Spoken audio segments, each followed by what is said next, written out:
दोस्तों नमस्कार।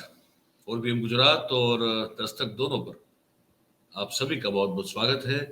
मैं हूं आपका दोस्त मयूर जानी। खबर आपको सुनानी है, कुछ दो एक खबरें हैं अभी, तो हमको लगता है कि इस कार्यक्रम में आपको बताना चाहिए। पर इससे पहले गुजारिश करेंगे आपसे कि वो आप लिंक को शेयर अभी से कर दें, तो ज्यादा से ज्यादा लोगों तक हम पहुंच पाएंगे। तो लाइक भी कर दें, अगर आपको लगता है कि हम हमेशा आपको अच्छी बात बता रहे हैं तो लाइक कर दें अभी। चलिए, वो तो ठीक है। अब ऐसा है कि भाई हमारे जो गृह मंत्री हैं अमित शाह साहब, वो गुजरात के दौरे पे थे। तो उन्होंने द्वारिका में भी जो है भगवान श्री कृष्ण के दर्शन किए, वहां भी कुछ कार्यक्रम किए। फिर अपने मत क्षेत्र गांधीनगर जो उनका है, जहां से वो सांसद चुन के गए हैं संसद में, वहां भी कुछ कार्यक्रम किए उन्होंने। और साथ में फिर एक बहुत बड़ा काम किया है उन्होंने, मोदी समाज की एक बड़ा एक सम्मेलन था, उस सम्मेलन में उन्होंने शिरकत की और उनको संबोधित किया। अब कोर्ट में ये आंकड़ा दिया जा चुका है कि देश में मोदी सरनेम वाले कुछ 13 करोड़ कम से कम लोग हैं। पर साथ में ये भी वास्तविकता है कि हर एक मोदी जो सरनेम रखने वाला है, वो अलग अलग जाति, अलग अलग समुदाय से वो बिलोंग करते हैं। हर कोई मोदी जो होते हैं वो ओबीसी नहीं होते हैं। अलग अलग जो जाति है वहां ये मोदी सरनेम पाई जाती है। सवर्णों में भी है, ओबीसी में भी है। और तो इसका कोई एक विशेष रूप से ये नहीं कह सकते कि सही में एक समाज है। हाँ, ये हो सकता है कि कुछ लोग जो ओबीसी में हैं वो एक समाज के तौर पर संगठित हो सकते हैं, लेकिन ये सम्मेलन जो है उसको अंजाम दिया गया।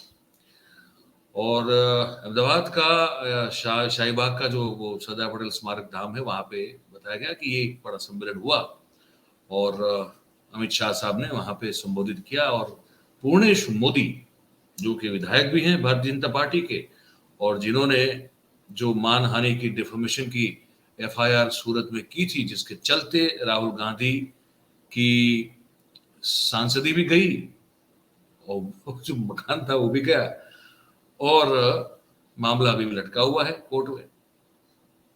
तो बड़ी तारीफ कर दी पूर्णेश मोदी जी की, बड़ी तारीफ की। अमित शाह साहब ने कहा कि ये जो उन्होंने काम किया है, इससे सबक मिलेगा लोगों को कि किसी भी जाति विशेष और विशेष रूप से ओबीसी समाज के खिलाफ और कोई टिप्पणी या ऐसी कोई बात करेगा तो उसका अंजाम फिर क्या होगा।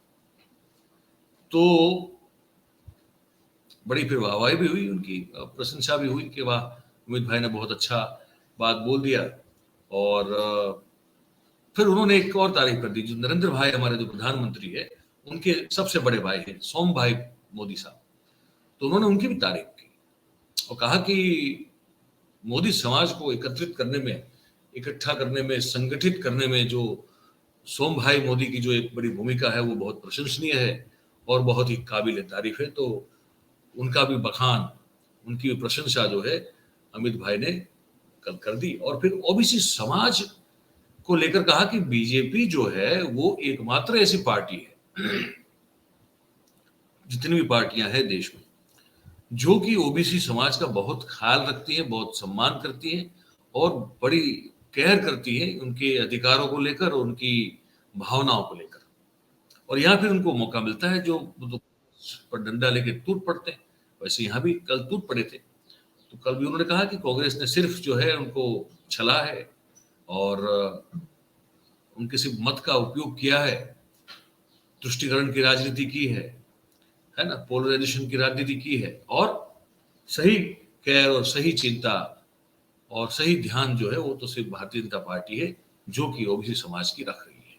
यहाँ फिर से मैं आपको कह रहा हूं कि मोदी सरनेम सिर्फ ओबीसी समाज में नहीं होती है, लेकिन फिर भी यही प्रस्तुत करने की कोशिश, यही जताने की, यही दिखाने की, यही ठोक बजा के साबित करने की कोशिश अगर करना चाहें तो कौन रोक सकता है कि मोदी सिर्फ ओबीसी में ही पाए जाते हैं। ऐसा नहीं है, लेकिन ये हो रहा है तो हमने कहा आपको बता दें।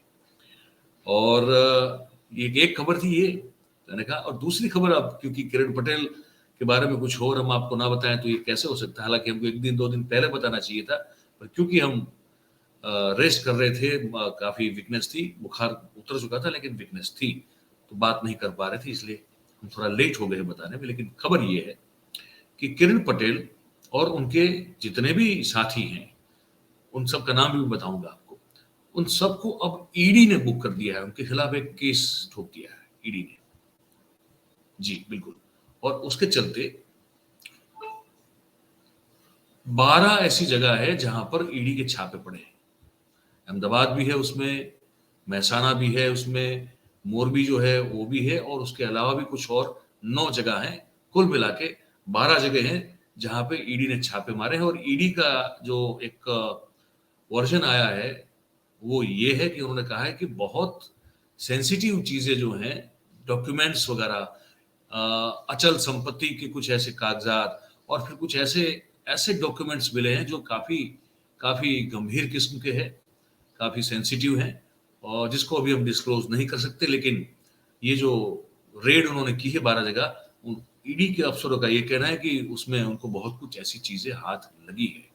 ईडी का ये भी कहना है कि ये जो शख्स है वो आदतन जो है वो चीटर है, मतलब कि लोगों को धोखा देना, ये फ्रॉड करना, ये इस आदमी की एक तरह से आदत है। और उसने मतलब आप सब तो जानते हैं, हमने तो उनके खिलाफ, उसके खिलाफ जितने भी केसेस है हमने सब आपको डे वन से जो है और बताए हुए हैं। और इसमें हम इस होड़ में नहीं लिखते हैं कि हमने सबसे पहले बताया कि हमको न्यूज चैनल नहीं है, पर ये बात सच है कि हमने सबसे पहले बताया है। वो भी अलग है, लेकिन इस रेस में हम नहीं दौड़ रहे हैं, तो ठीक है। तो ईडी ने ये सब बताया, और ईडी ने भी ये कहा कि भाई इसको अब हमने श्रीनगर के उसी थाने में ये वहां पे जो है ये एफआईआर बुक करवा के हमने जो है इस केस को हाथ में लिया है। और जिन जिन के खिलाफ ये केस में धाराएं जो लगाई गई हैं, जिनको बुक किया गया है, मैं आपको नाम बता दूं।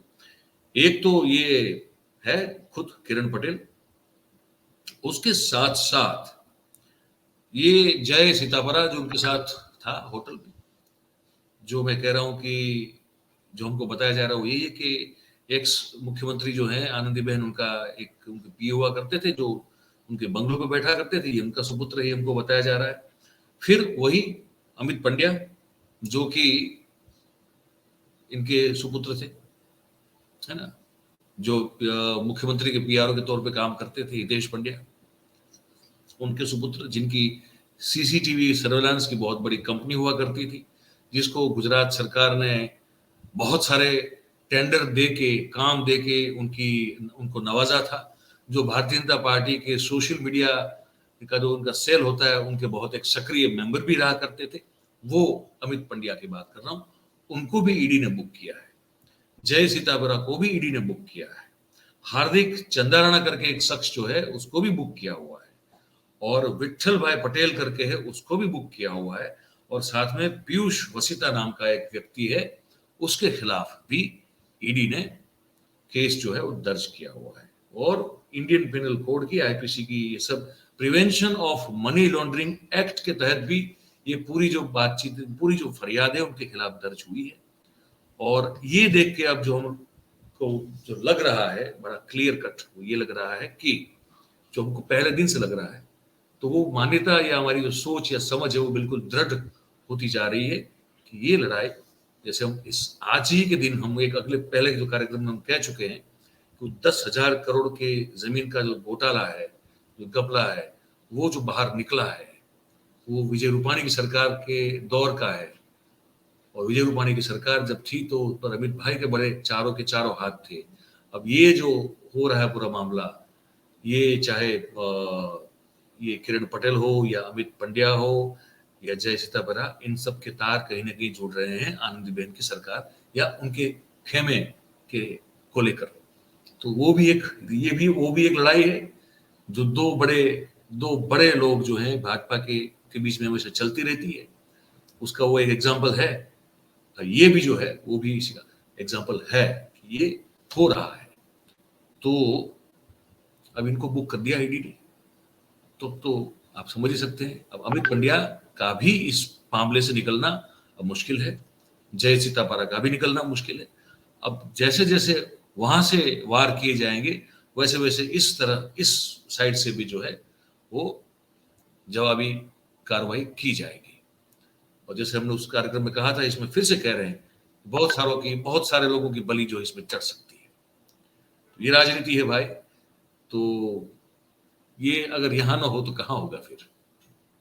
ठीक है, चलिए, तो फिर इस कार्यक्रम में तो इतना ही है। आप की गुजारिश हमेशा होती है कि भाई अगर आपको जैसा भी लगता है कार्यक्रम, कमेंट हमको जो है आप कमेंट बॉक्स में ज़रूर कीजिएगा, ताकि हमको पता चले आप क्या सोचते हैं कंटेंट के बारे में।